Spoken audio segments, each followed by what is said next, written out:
welcome back. Thank Welcome you. to the 11th episode of my podcast. And you were on my very first episode, and now you're on episode number 11. Yep. So Yep. feel free to introduce yourself again and tell me a little bit what you're recently doing in Airsoft. Appreciate it. My name's Jaged. John is my real name. Jaged's my call sign. Uh, Recently in Airsoft, a lot. Let's see. I've been to AMS's Milsim Revolt. That was in January, start of February. I went and checked out Blitz Airsoft in north of Denver. Erie, I think, is the actual town where it is. And then I've been working on some customized products and merchandise for my channel. I'm also working with one of our teammates to set up and start selling a couple of airsoft products. And let's see what else. I've got the video that I'm making from Revolt coming out pretty soon. I just launched the trailer for that about an hour ago. So literally it just dropped as we speak. Um, Nice. yeah. So Also, quite a if you full could bill. Mm-hmm. adjust your mic a little bit to where it's a little bit down so you're not blowing right into it. There we go. Yeah. I didn't check my audio before I started. That would have been helpful. No, it's all good. I just figure I stop you right there because Yeah, imagine the audience having to hear that constant chatter right. all the way through the entire episode. So hopefully that Yeah. helps a little bit. Perfect. Yes. Yeah, I should have test fired that as well. I checked my cameras before I started to make sure the background was good, but I didn't think about the mic. Yeah, and feel free to adjust it just a little bit more. You're almost there. It's a little bit. Yeah, there we go. Let's see how that is. Yeah, a little bit better. Okay, cool. All Yeah, right. yeah. I hate to Excellent. annoy audiences. That's, unless they're in person, they can't get away. Yeah, I know, right? Oh, Uh, geez. Well, welcome back. I mean, I remember when I had you on the first episode, it was kind of trial and error, and yeah, you were kind of my very guinea beginning. pig. Yep, Yeah. very beginning of the So, podcast. yeah, and a lot has changed since then. I made a few adjustments, and of course, Hmm. of course, you can't see it right now, but once this is released, you're going to see like a interesting background, like a soldier background right Nice. here. So, Okay. yeah, it's the editing aspect of it's improving. So, and plus Nice. there's not those random stops like it was in our last episode together on the first I episode where remember we had to that. stop that. Yeah. Yep, Yeah. I remember Now that. it's a continuous. So, a few improvements since then. Yes, yes. No, I've been watching your podcasts as they come out, and I've seen the growth on them tremendously. So I'm excited to see how far you've come in just 3, 4 months, whatever it is now.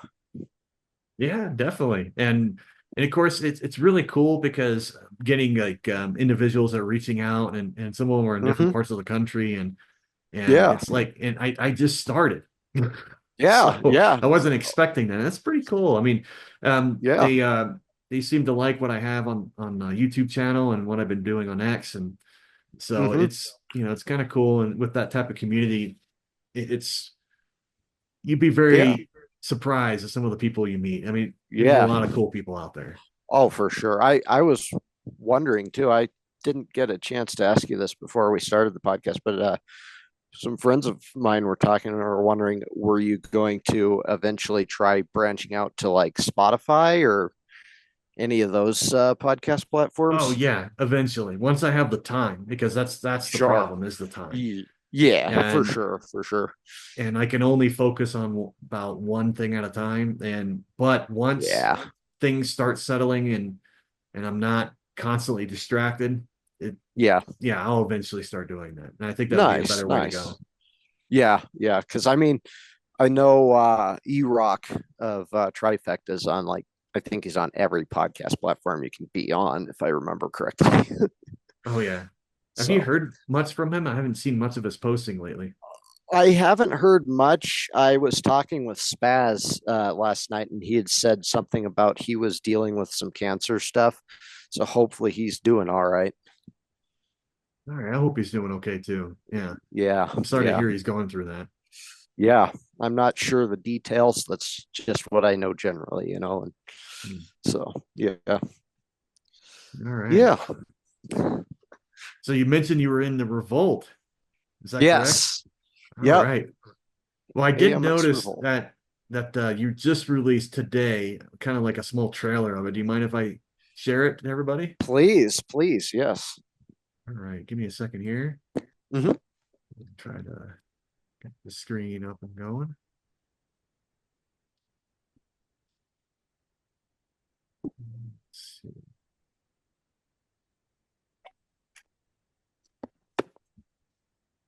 Make sure I have some hydration on board. Hydration's always good. Oh yeah, very important.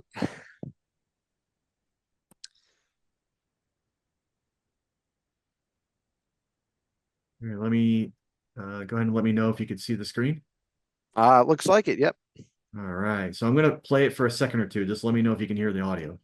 Okay. Yep. All right. Awesome. So Long Dog Productions with MicroSync. Yes. So Lone Dog is um the release I do for all of my videos, whether it's on my uh general YouTube channel where I post, all kinds of stuff, my call sign Jaged channel. That's like my, I don't know, production name, I guess, for any videos I do. And then MicroSync, interestingly enough, comes from back when I was in high school. So starting high school. And I started trying to like write synthetic, not quite techno music, but sort of techno music with an electric keyboard. And that was my release name uh, for the audio music files that I would do back then. Nice. So Nice. yeah, it's actually my oldest pseudonym of all is Microsync because it dates back like over 10 years at this point. Quite a while. Yep. Very So, nice. All right. Well, I'll go ahead and play it here so everyone all can right. listen into the video.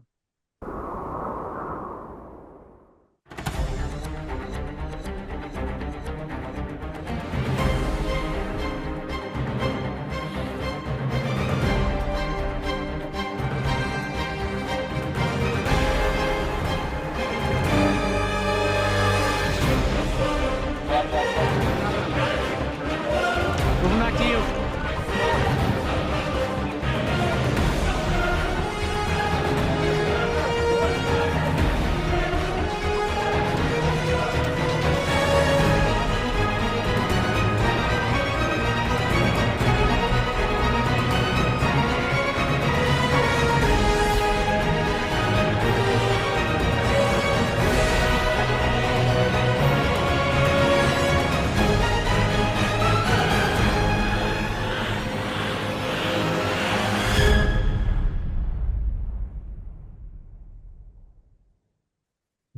Nice. Yes. That was our teaser, I guess. So it's gonna be a little bit of a project to get that out, but I'm shooting for no later than mid-August. Hopefully Yes. sooner than that, but no later than mid-August. We got a few things to take care of in between now and then. I gotta shoot some cutscene footage because I want to have a little bit of a background story going into it as well, on top of the um, obviously the gameplay is going to be like the primary focus of it, but like I want there to be some sort of subplot to the game as well. So Oh, nice. yeah, Yeah, I look forward to it. I mean, that's pretty cool. yeah, something that I hadn't seen in any airsoft videos that I've watched. There may be some, and I'm unaware of it, but I uh, I was like, what if we wrote not a script, but a storyline that can fit with the turn of events. So we'll see how it goes. It's going to be a project for sure, though. And notice how I'm scratching my chin. Yes, I am. I am noticing. I'll just stay quiet. Okay, it's going to be a project. The largest part that was the challenge was I had to go play the event to see what was going to happen, what dynamics were going to go on. So when I write cutscenes to go with it, they'll make sense. Yeah. You know, I was originally like, well, I could write one beforehand. And I was like, that's a bad idea because I don't know what'll happen. So, No, yeah. that's pretty cool. I look forward to it. And, time's going to fly. And before Oh, you know, yeah. it'll be released. Yep. Yep. It'll be faster than I can imagine. Things like that usually are. So you going out to Revolt? I mean, out of curiosity, how much of a drive was that from here, from Colorado? Let's see. I drove my Jeep down to Hassan's place, our teammate, and we left there at, I want to say like 4:30, 5 o'clock. And we got to Revolt the next morning about 7. So We continuous drove drive all the way there. Yeah, yeah. So it was a good drive. It was probably 12 to 13 hours, Hours something like that. Yeah, it was in the a middle of bit the of a night, haul. Yeah. driving through a desert. Yep, yep. It was not the most sketchy thing, but there were moments where I was like, well, I hope nothing goes wrong here because there is no service and not for a good direction in either direction either. And So, of course, out there in the middle of the night in the desert, I've been yep. hearing stories of very interesting UFOs and You encounters. didn't see any, but you never know. Maybe someone that's at the end of the road waving his hand, and when you get closer, it's not really a person. Yeah. I mean, I was trying to sleep, so So you wouldn't know. if it happened, I don't know. You'd have to ask Hassan, but he drove out. We went through let's see, we drove out I-70 all the way till we hit whatever that one in Utah is. I think it's 15 or something like that. And then we cut south, came across the corner of top corner of Nevada and down through Arizona out to Desert Center. So not Nice. very far into Cali, 50 miles or so. But So when you finally arrived, did you have to check in immediately? I mean, how does that work? So check-in was, I think they opened the gate at like 8 o'clock, and then check-ins started at like 10, I think. And funny story, this was the gun I was running for Revolt. And before we left, maybe a month or so, I had spent a bunch of time getting the spring upgraded and stuff like that. Well, we got to Revolt, and I think it was because they left their chrono in the sun, but it was not chronoing consistently at all. And they're like, this is shooting 2.5 joules. And I was like, I find that very hard to believe. But did anyone have any backup? I had some backup springs. Hassan lent me one of his, though, that was a nice light spring. And I put that in, re-chronoed it, and it was shooting at like 1.1. So it was fine then.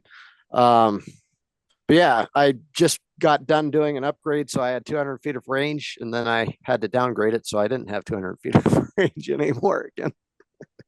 So, well. I can imagine that too, because especially with some of my equipment, when I go out, I always test it the night before because I have my own chrono station and my own adjustment table and all that stuff. So on always test the night before. And of course, not everyone does. I think even if you do, it doesn't necessarily mean it's going to work the next morning anyway. Right. But I mean, I'm just so cautious of things like that. So that's why I always verify. But well, it's funny too, because I put the big spring, because it's got an M130 in it. And I put that back in when I got back, and I played at Fox, and at their chrono, it was shooting right at Rifleman. It was like 1.4, 1.5.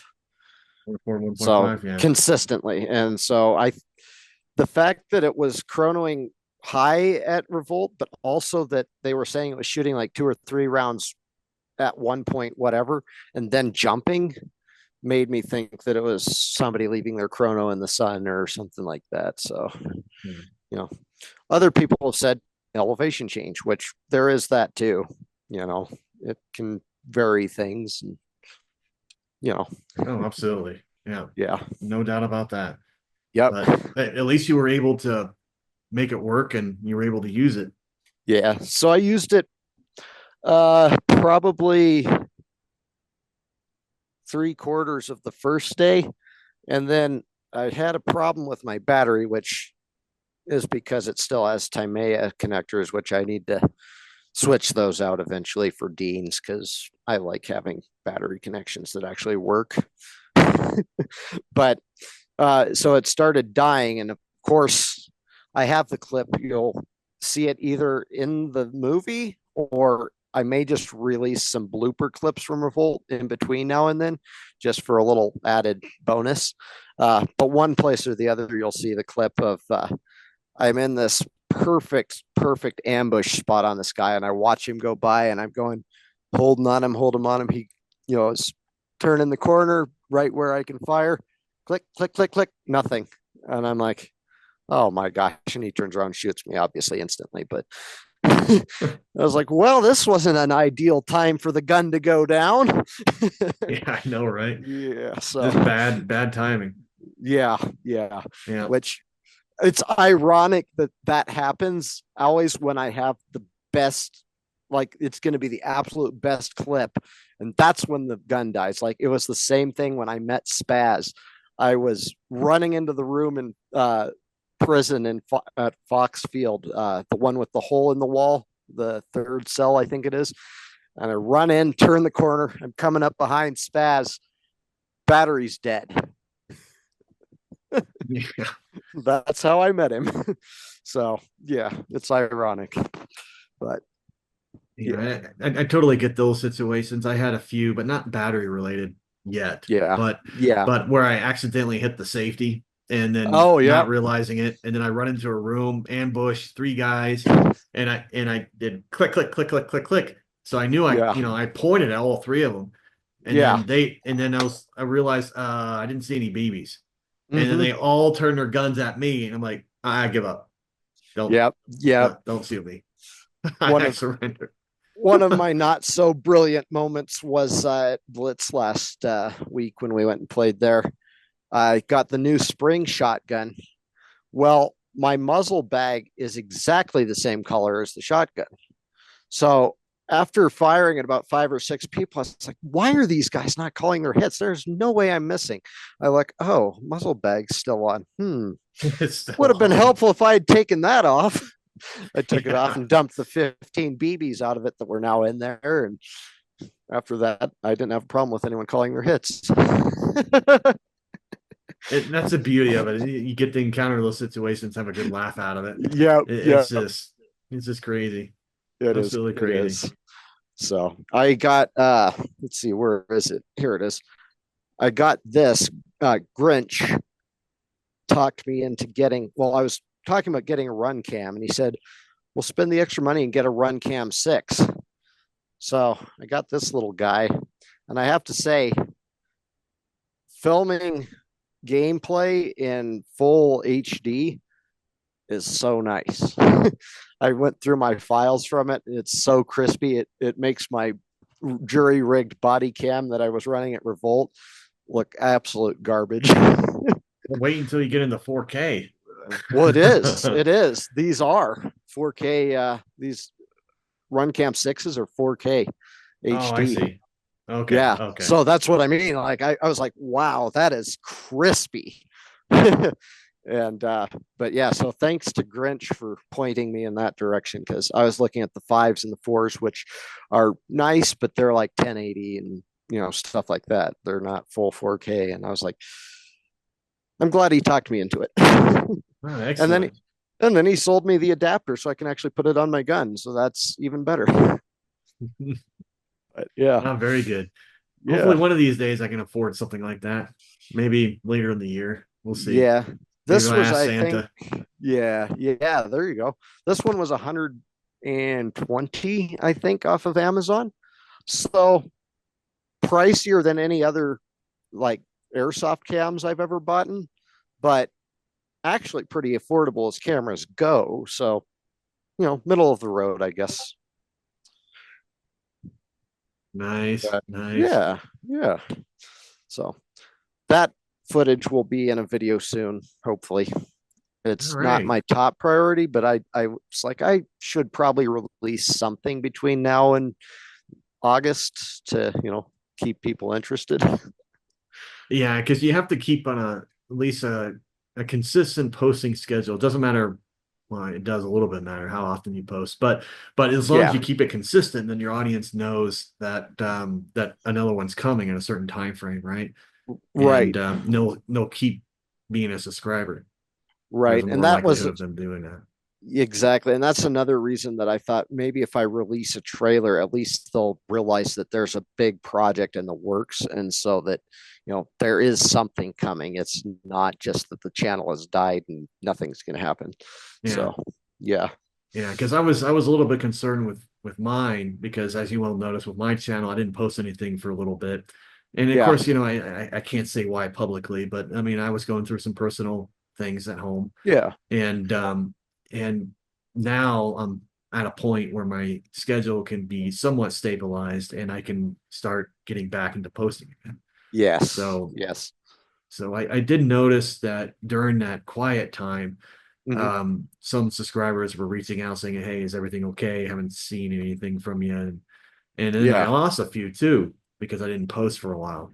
Yeah. And but now since I'm posting again, I'm starting to get subscribers again, and you start to see that uptick Yeah. starting to go That's back good. up. So I That's mean, good. that's good. Yeah, absolutely. Yeah. 100%.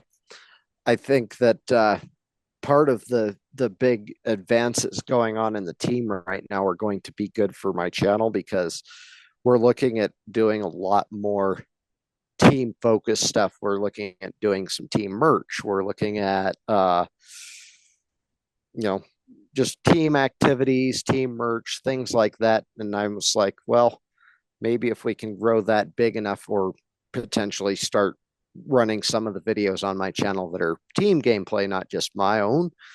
Uh, so maybe that'll be a way to grow that. Oh, absolutely. Yeah. Yeah. Merge the content together. Yeah. Because I did that with Yeah. Spaz. There was a video I posted. It was me and Spaz's gameplay. And Mm-hmm. that had a lot of traction. So, just seeing two Yes. different perspectives, Right. and where I transitioned from player one to player two and how seamless that was. And Mm-hmm. it worked out pretty well. Yeah. So if Yeah. you could do it on your channel, I would definitely recommend it. I think so. I know for Revolt, the big movie, I've got footage coming in from Spaz, a lot of footage from him. I've got my own footage. Some of the still shots are coming from my friend AJ out of what's it over there? The Grand Junction area. He's not right in Grand Junction, but he's in that area. Um, he went to Revolt as press, so he took some really impressive just still photos, and I don't know if he has video footage. If he does, I might see if I can get some of that and put it into the movie as well. Nice. Nice. So with Revolt, when you were there, you got checked in, I mean, what happened afterward? I mean, I'm sorry, what Well, happened after that? What was the stage of events that occurred during the well, day? let's see. So we got there, checked in, set up our camp. It was pretty much everybody camped. I think a couple of people went to, there were some towns like 30 miles away or so, but I think pretty much everybody just camped. I mean, there was a lot of tents and campers and uh, whatnot like that. 5 o'clock ish, I think. I want to say it was like 5 o'clock in the afternoon. We had what was the faction brief, which is like if you're cost, you go to the cost faction, and then we were playing as UFS, so we went to our UFS faction brief. And funny story, Hassan talked me into. Well, I was talking to him, and I was like, I want to bring some bourbon when we go play at Revolt, and Hassan was like, oh, that's a good idea. And so he ended up like, well, I was like, maybe I'm gonna bring a cigar, and so he's like, well, I want to try cigars. So he found Metallica makes a cigar and a bourbon that go together. So he got the Metallica bourbon and cigar combo. And so we went to the faction brief, and we're both carrying our, little cup of bourbon and puffing on our cigars. And I felt horrible. Like, I think we were like 10 minutes into the faction brief, and then I realized that, oh shoot, we were smoking out like everyone in our little area where we were standing there. Could you please put the cigars out? We can't breathe. So we put our cigars out and just drank the bourbon for the rest of the faction brief. That's funny. Yeah. So after the debrief, did you guys just chill out for the rest of the night, and then you started the next day? Right. Yeah. So the brief was the night before.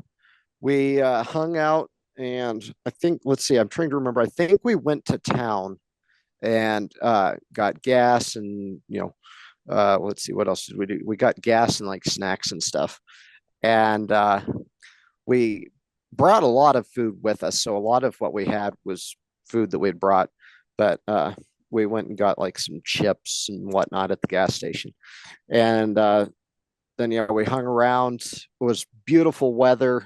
I have to admit, that was probably the best weather I've ever heard of at a Milsim. Like, normally I talk to people who have played Milsims, and they're like, oh, it was wet and cold and nasty, or oh, it was so hot you were sweating and dying in the sun.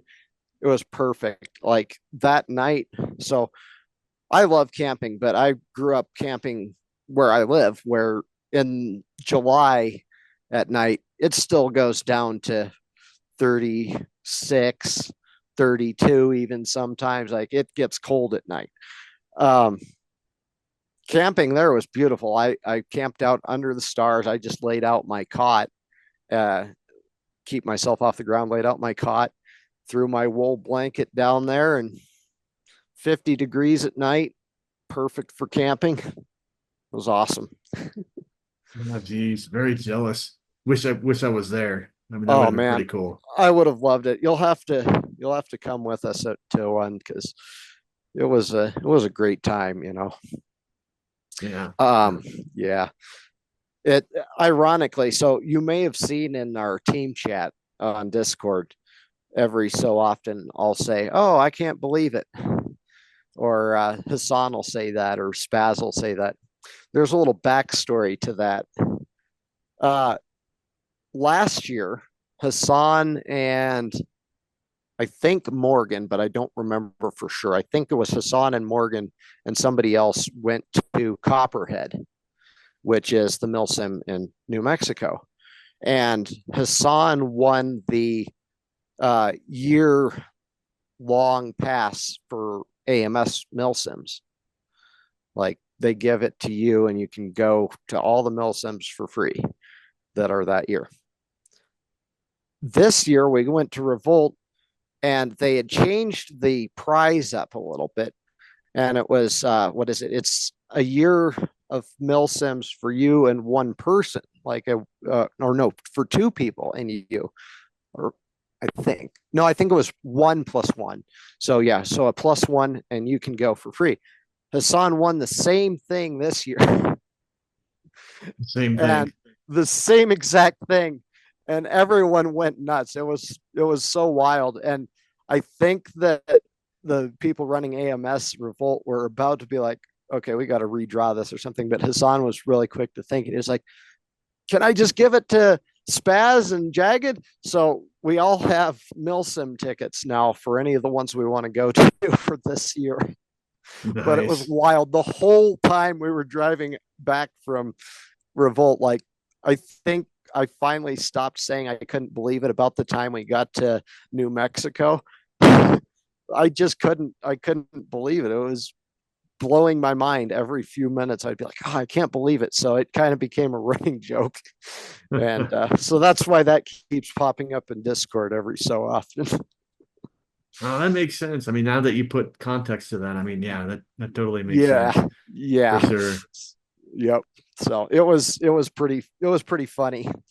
And no, I was like, I'm glad Hassan thought quickly and, you know, made that call to be like, hey, can we give this to people? Or, you know, so I think excellent. they were about to redraw it. I'm like 90% sure.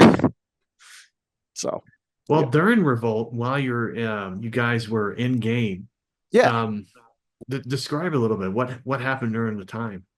Well, the AO was beautiful. I have to say, I'm glad that was so. This was my first official Milsim. I've played woods ball. I've played some like small Milsims, like at Fox and stuff when they do, you know, the little Milsims where like, oh fuck, I'm trying to remember his name. Well,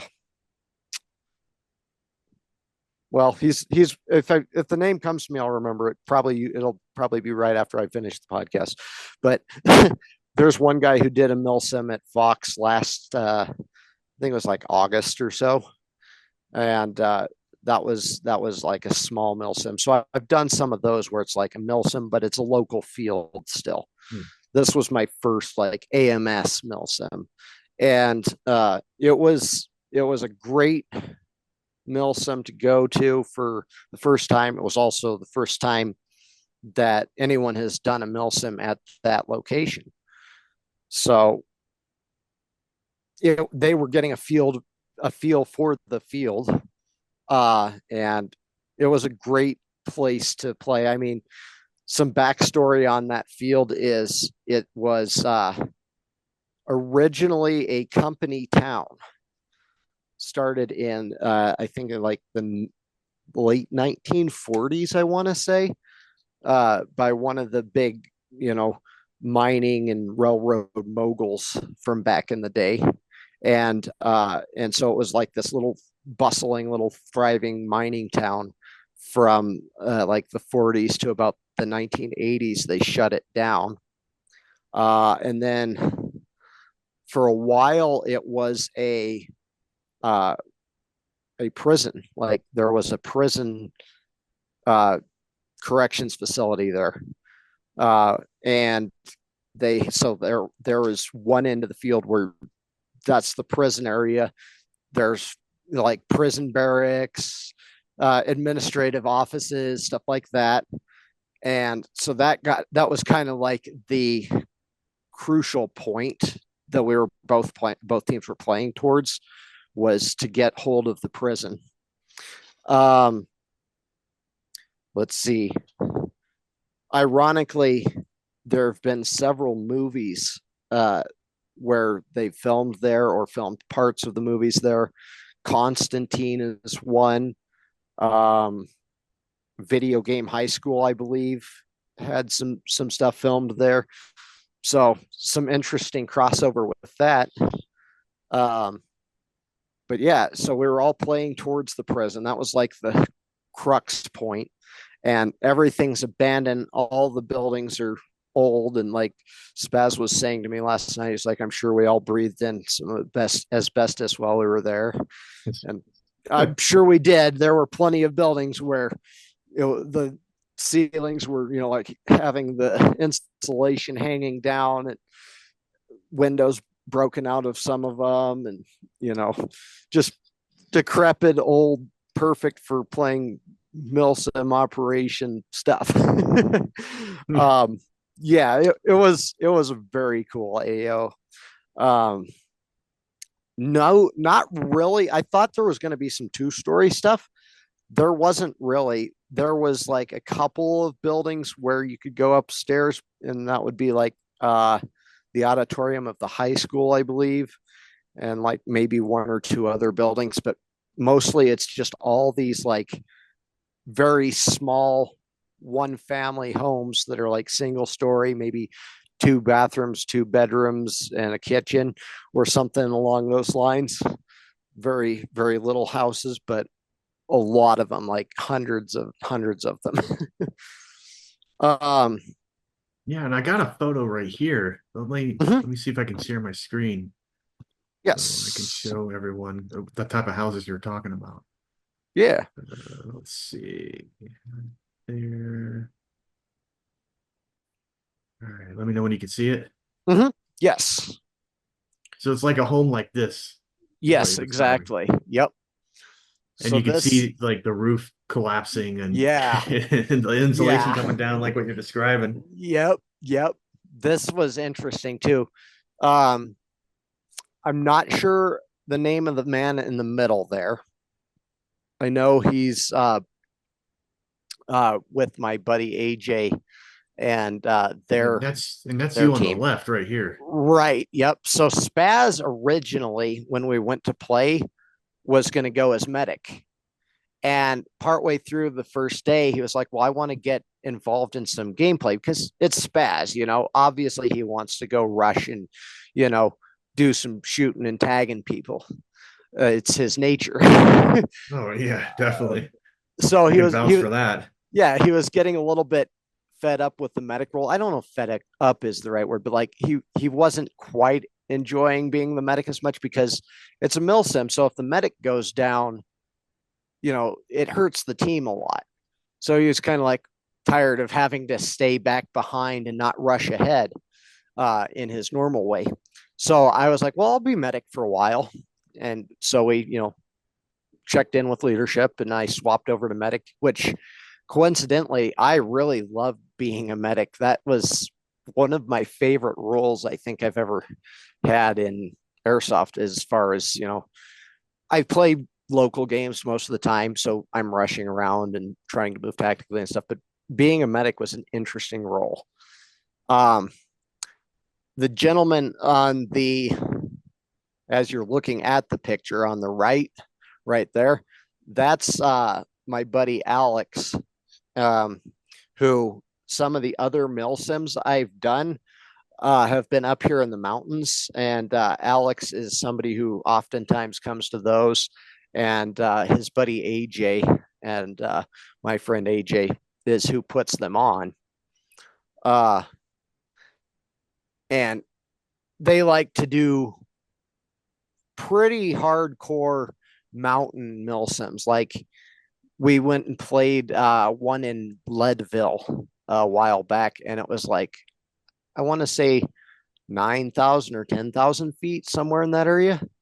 And it was snowy, and it was very fun to play, but it's a lot of hiking. It's a lot of endurance to play those. I would say it was more physically demanding by a long shot than Revolt was, just based on the terrain type. And so, but that's who that is. And they have a whole big airsoft group and company and stuff. I'm not sure if I'm allowed to divulge or not, so I'd have to check with them, but they're a big group. And then, like I said, I'm not sure the name of the fellow in the middle. I just know he was running with them. And then you can see the gun leaning against the wall here. That's Hassan's gun that he lent that to me when I was running as medic. And that was right after my gun had died anyway. And so Hassan is one of these light gun guys. Like his gun's all weigh next to nothing, and you can move them around with one hand, and which isn't my normal style, to be honest. My guns all weigh about 1 million pounds, but you can see on the end of it, right above the muzzle device, that's what I was filming on at Revolt, which that's a body cam, which I adapted a lens protector base to mount the body cam to it. So, and then I just put that on on my guns and run it. And is that duct tape? It's Velcro. Oh, like the Velcro. Okay. two-sided Velcro where it has the hook and loop on one side and then the fabricy stuff on the other side, so you can just wrap it around. Oh, nice. That would have been pretty tight if that was duct tape. Oh yeah, yeah, yeah. A lot of duct tape does get used in airsoft, though. I can't understate the value of duct tape. Oh, I can imagine. Yeah. So what's going on in this picture right here? So this one, uh, there's still active mining going on, and the people who let us play was like, we're okay with you running up and using our mining equipment to take cover behind and stuff. They said, please don't intentionally climb on it or shoot it or break windows and stuff like that, damage it, you know. So we were cool with that. So this is like a wide open road running across there. And that's Hassan right there ahead of me. And up in between the trucks, yes. Up between the trucks is Spaz running along. Yeah, that's definitely Spaz. He's the one in the front. Of course. And of course wearing black. You know, even though he was wearing multi-clam, he still was wearing a black chest rig. Also, significantly absent from my plate carrier are my normal ladies, which are usually on my kit. But nice. Yeah. But I was like, for a Milsim, I felt like maybe I'd just, tone it down a little bit. So yeah, we were just running up to try and flank around there. Let's see if I can see. Yeah. I'm not remembering the name of the fellow up ahead of Spaz, but he was running with our group as well at that time. Nice. Yeah. All right. So what's going on in this one? This one, so that's Spaz, of course. Right there. And I forget the gentleman behind me, his name, but we all had run up and we were fighting and we all died. So we're all just walking back to the FOB at this point to, take our dead rags off, reload on BBs, do all the FOB things that you do. So, and again, nice. That's Spaz's gun. Or not Spaz's, Hassan's gun. And you can see the homes behind you. Yep. You can see how they're all just these little one-story, very small homes. Nice. I don't remember who took that picture. The picture, this is a good one. This has got our entire squad that we went with. We've got Hassan, Spaz next to me. I'm standing there looking goofy because that's the only way I know how to look. The gentleman with all the ghillie is K Factor, which if you want to get a really cool video from Revolt to watch, I recommend watching K Factor's stuff because he was laying in nearly the open, and like a bunch, I would say like 6 or 7 cost people walked by him at like 20 feet away, didn't even see him, just wandered right past him. It's ridiculous, and he got that all on film. It's hilarious. Nice. I'm trying to remember our other 2 teammates that came down from I think it was Utah as well, but they are right there and right there with the thumbs up, or not the thumbs up, the V for victory going on. Those were our other 2 teammates who I like. Again, I'll remember their names as fast as we're done with the podcast. So that's just how I am, unfortunately. I'm horrible with names. Ironically, I sold one of my patches. Hang on, let me go grab it. Give me 1 sec.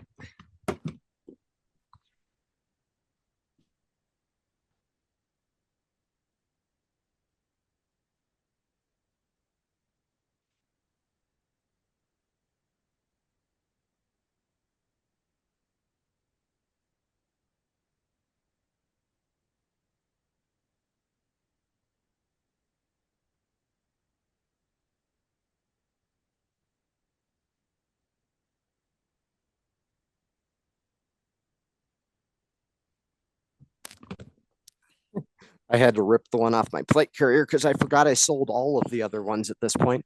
But yeah, I sold one of my Marine Corps chick patches to him for his buddy to have. Nice. Which, yeah, those are going to be one of the patches I'm going to start selling actively here pretty soon. There's that one. I've also made, let's see, I've got another design that I haven't ordered, but I'm going to start selling these as well. I just was at work one day. I work at Domino's, as you know. And one day I was sitting there thinking, I was like, what if I made a airsoft patch to kind of rep what I do in my business life? And where is it?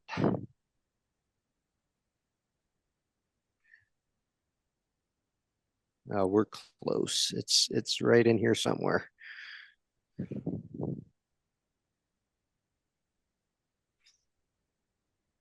I'll send you the picture of the patch because I honestly thought it was a pretty clever idea.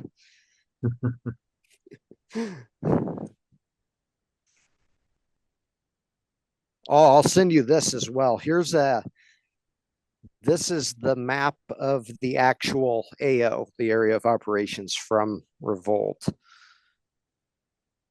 Let's see here.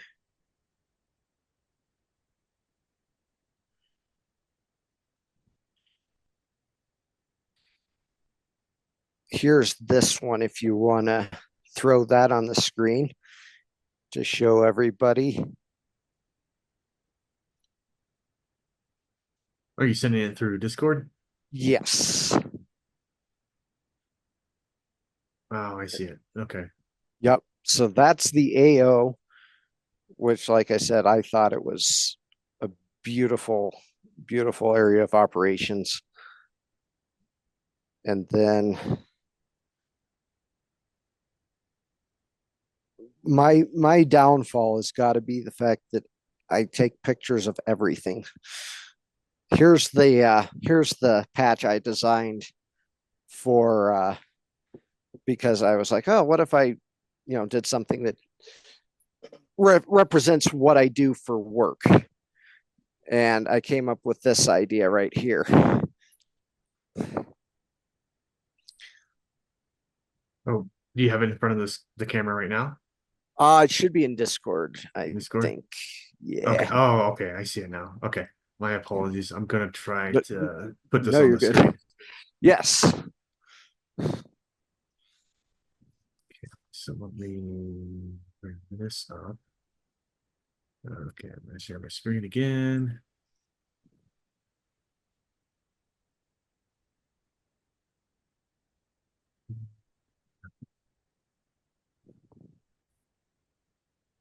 All right, let me know when you can see it. Oh yeah. Yep. So I was like, what if I came up with an MRAP with one of those pizza car toppers on it? And I was like, that looks pretty cool. Yeah. Because I can see the pizza right there. Yep. Call it the tactical pizza delivery expert. So I'm going to start selling those at this point. Everybody at my work wants to buy one. Nice. So yeah, that'll be a fun thing.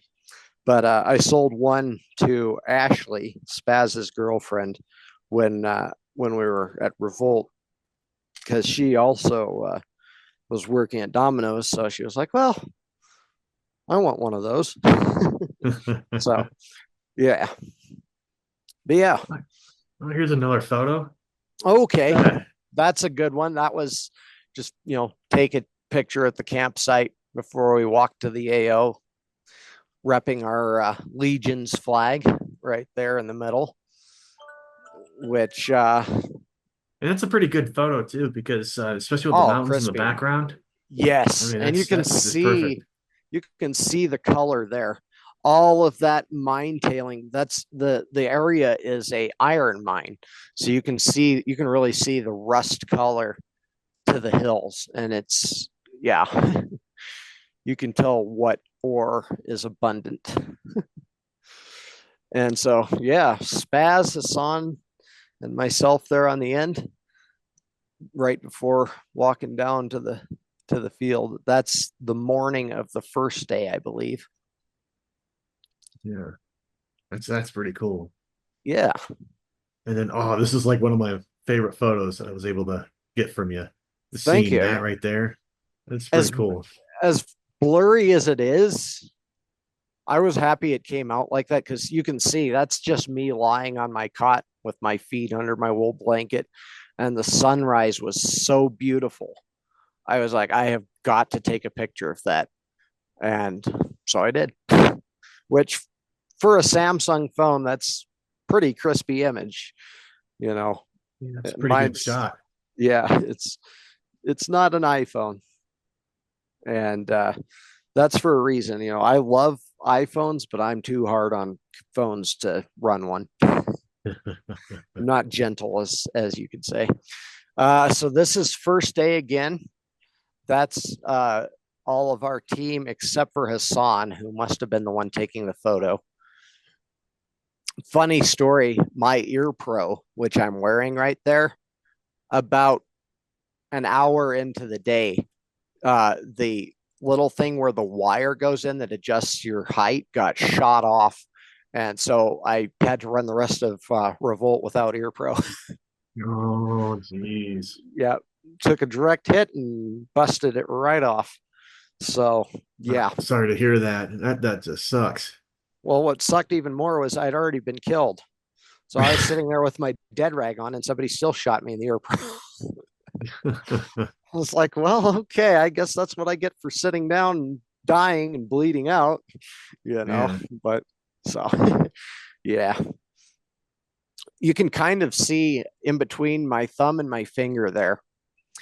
That's a patch I designed as it's not going to be a patch that's for sale. It's one where when I run into people I play with a lot, like at Fox, I give them that. It's based off of the combat infantry badge, and it says Airsoft CIB. So it's for people that I've seen playing at Fox or, you know, other fields I play at. And, you know, like I'm like, oh, you're a good player. I've seen you play often, and here's a patch, you know. Nice. So, yeah, those were a lot of fun to make. I think I've given out like 5 of them at this point. I don't just give them to everyone I see at a field, but I'm like, if I've seen you consistently and I'm like, you're a very good player, you're skilled, then I was like, you get one. In fact, I have one for you, but I haven't played Airsoft with you since I made them. So I still have yours sitting in my bag. All right, excellent. Yeah. We'll keep it because hopefully we'll be able to meet up soon. I'm hoping. Oh yeah, hopefully. You know, and I get it. People get busy. I've been so busy. I was playing every weekend last summer, and then I knocked off for the winter. I was like, I'm gonna just not really play too much in the winter because guess what? I don't like being cold. But yeah, so I haven't really been down. But as summer picks up and I hopefully get back to my routine of playing like every weekend pretty much, then I'll run into more people again. Oh, nice. Yeah. So let's see. Yeah. And I've got that GoPro that's on Spaz's head as well.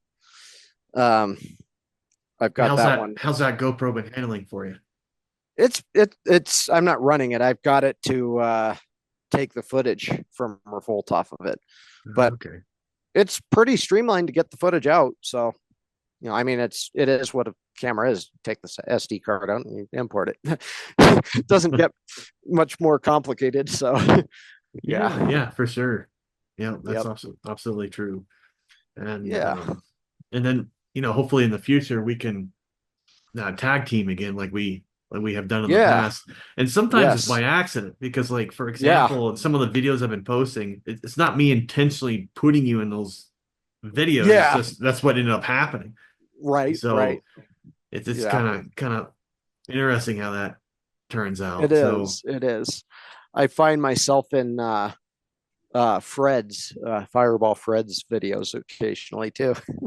Yeah, his is pretty good too. I mean, it's he I does it gotta get very him. basic, but it's basic that you can watch. It's not basic junk. It's just like a short, this is gameplay, and you can watch it, you follow through. It's very well done. I like his style with it. Oh, nice. Yeah, I do too. And his video editing is steadily improving as well. I've been Oh monitoring him for yeah, a while.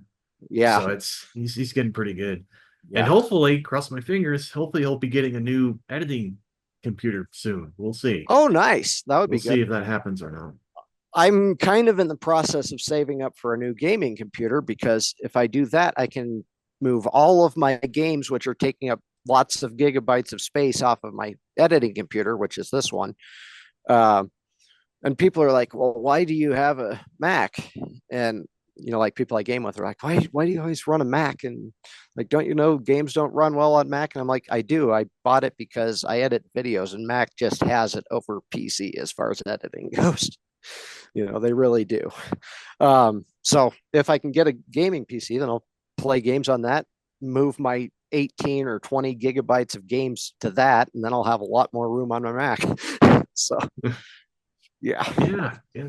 It's always good to have a dedicated system for stuff like that, Right. So Yeah. So yeah. Let's see. Yeah. So yeah. And I don't know if Grinch has talked to you about it or not, but me and Grinch are going to be releasing some stuff soon. I can talk about one item we're releasing. I don't know if we're ready to talk about the other ones yet, but I'm releasing. Well, I've got one on my gun here. You can see it here. I've started making custom flash hiders. They're hand machined aluminum, and so we're going to be selling those. nice. Probably like $20 around that area for one. And here's one that's still in its aluminum form.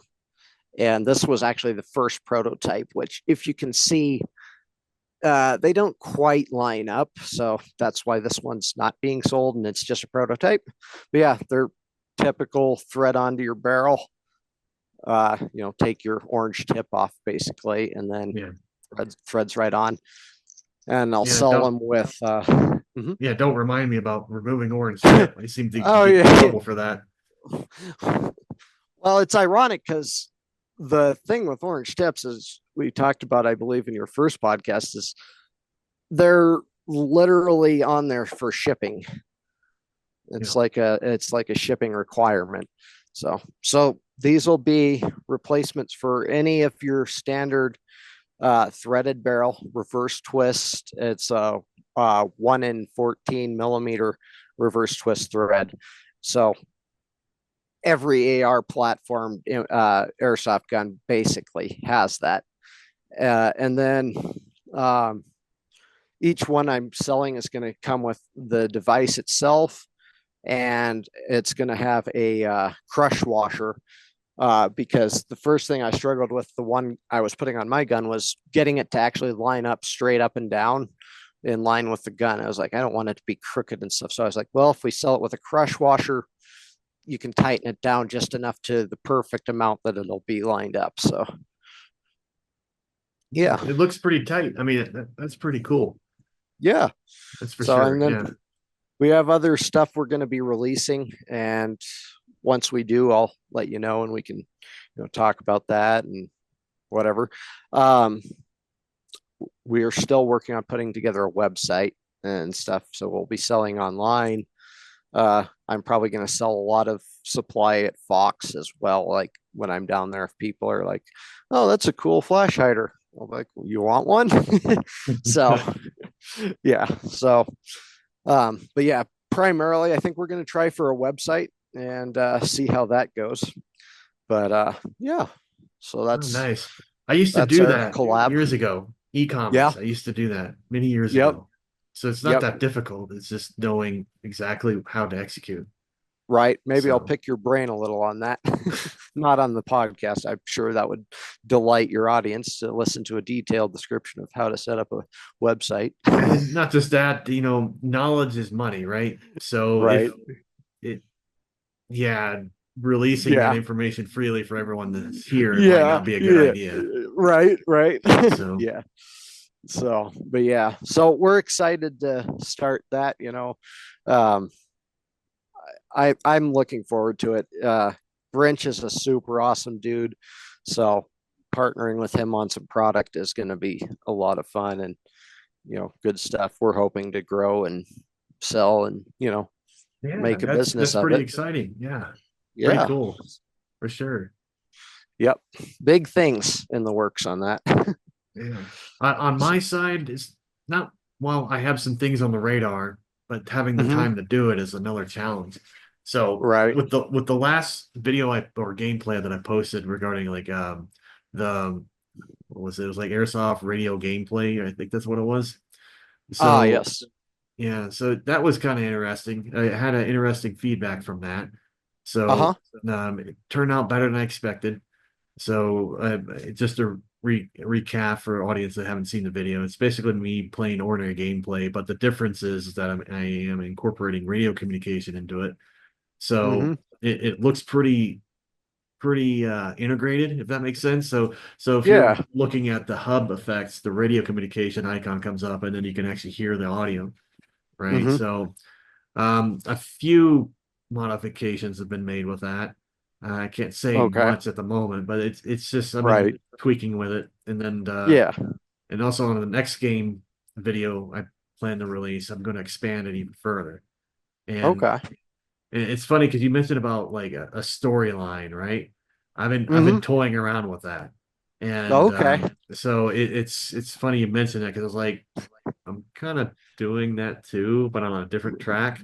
Sure. So Well, it just goes to so show, it just because shows, yeah, yeah, for the audience too, I will say, neither of us communicated anything about that. It's this first I've ever heard that you were going to do anything along that line. So it's funny how great minds just come up with the same thing. yeah, and I've been toying around what I can do, and of course, like for example, I found where I can move voices around into different characters and stuff like that, and Mm-hmm. I found a pretty realistic video to where it looks like it's Spaz, and I could just Uh-huh. integrate his voice into the character, and the Uh-huh. character is trying to go through an airsoft field with a radioactive element in his hand, and his Yeah. goal is to get the radioactive element to the other side of the map Nice. Nice. I while I he's will carrying a say radiation. I will say there's another project I'm working on with AJ that's going to be something we're releasing as a airsoft item as well. I can't say much about it. What I will say is it's a simunition of a bomb, and we're going to be releasing it as a kit. That's about as much as I can say freely right now. Oh, fair But enough, fair enough. it And to it'll clarify it'll from be cool. And to clarify from my statement, just in case Spaz is listening to this, don't worry, I'm not releasing a video of him carrying a radioactive rod across the airsoft field. It's just I'm just testing to see what I can do. I mean, with Spaz, who knows? He So might be down with that he anyway. might be completely down with that. I don't know, but he could be. you know, I was Yeah. thinking because I was thinking about your radio communications thing, and I wondered. Uh, I know you said in the HUD you see the radio symbol come up. Um, I'm thinking of computer games. Would it be an idea? And obviously, you could tell me if it's a good idea or bad idea. But would it be an idea to have it where when the radio icon comes on and you know who's talking, you could also put like a crop image of just like their face, so you know who is which team player is talking. And I mean, that's actually a good idea. It wouldn't take much for me to do that because Yeah, it's because simple. Yeah. I kind of did something like that kind of is with the co-op gameplay I did with Spaz on the top left where you see the icon of the player, Mm-hmm. you can actually see it switch. So it Yeah. has an icon of me, and then when we switch to him, it had an icon of him. So Right. I could do the same thing with the radio communication. So Yeah. I mean that's a good, you know, I could play with that and see if that would work or not. Yeah, for sure. Yeah. I just wondered, I kind of got to thinking about it. I was like, I've seen like video game footage where that's exactly what happens. Like one player will be talking and then boom, it pops up the icon, or a lot of times it'll be the, gamer. What do they call those gamer? This shows you how much I play video games. It's like their character when they're like like as Twitch streamer will have like a character that's them basically, and that'll pop up. So I was just kind of like toying with that. I was like, I wonder. So and it doesn't hurt to at least imagine and try to edit to see what you can do with it, right? So in my particular case, there's a lot of stuff I've been toying around with, but you don't see me posting most of it. Yeah. Mainly because I'm just verifying what I can do, and then just kind of goes from there. Right. Well, that's very true for me. I'm autistic, so I have 50,000 ideas in 10 minutes. And only a handful of them actually end up becoming something, so that everyone sees. A lot of them just say ideas that I've had, but like my brain just doesn't stop. It's a blessing and a curse. It's a blessing, because I can visualize things. Like I've been talking to a young lady that we're not dating, but we're pretty good friends at this point, so who knows. But anyway, I was talking to her, and she was trying to understand how my autism works. And I was like, well, I'm high functioning and highly visual. So I know that like from a young age, I can visualize how mechanics will work, or like I can sit down and take apart an engine of a car in my brain and be like, okay, this goes there. I can rebuild or tear something down piece by piece in my mind and see it happen. The downfall of that is like, if it's late at night, getting my brain to stop and let me go to sleep can be a challenge. It's just too much, it's like not sensory overload, but maybe creativity overload or something like that. Yeah. And there's nothing wrong with that. Everyone operates differently. So, right. Exactly. Because I'm also visual myself. So when people give me directions, I'm like, I need to see a photo for a description. It's kind of funny. I'm visual in my mind, but I'm also like, when I was in school, I learned that I was very verbal dependent. Like, so I grew up homeschooled, and then I went 1 year to high school at a little Christian church, and I really was struggling with mathematics. So I ended up with a one-on-one algebra tutor, and she was like, whatever you need to do to learn, let's figure out what helps you learn math. And which is funny because I love math now. But what we ended up realizing was, if I sat down and looked at a problem, it took me like 5 minutes to do. Yeah. If I was hearing a problem told to me, probably took 10 minutes. But if I sat there and said what I needed to do out loud, like move the 5 to here, switch the 4 to there, and it becomes this, I could do a problem so much faster. It was like 70% faster than, even the visual aspect of it. So apparently I have to talk through stuff like that. And later in life, I've learned to talk through it still, but it's in my mind. So I'm talking through it up here and not actually just bothering everyone by saying, I need to do this. And then, so I've learned to subconsciously, it's like I'm still vocalizing, but it's just in my brain. So, but yeah. Interesting. I get it. And that's what makes us unique as an individual, so it is. It's very interesting to see. And autism's a spectrum. My nephew's on the spectrum. He has some similarities to me and some very large differences to me in his autism. So it's just interesting to see the different personalities, how problem solving works for people. It honestly, it's just fascinating to me. I'm like, well, that's pretty cool, So definitely for sure. Well, all right. Well, excellent. Well, I hope that you had a good time on this podcast, and 100%. I'm really happy you came back on and started discussing in detail about Revolt and how that went down. Yeah. And it's pretty cool. And hopefully here in the near future we can start teaming up again and get on the Yes. field. Yeah, 100%. Yeah, no, I'm delighted to be back. I'm glad that we worked this out and I got back on here, and hopefully things can, like you said, start smoothing out and more stuff can start happening for both of us, really, as it is. So Yeah, definitely. All right, well, excellent. Well, thanks again, and we'll definitely be talking again to schedule our next podcast, maybe episode 111. That would be hilarious. Yeah, who knows? It seems like there's this thing with ones going on, so we'll just have to see what happens, Yeah, definitely. Yep. All right. Well, thanks again, and have a good night, sir, and stay safe. You too. Thank you. Yes, stay safe as well.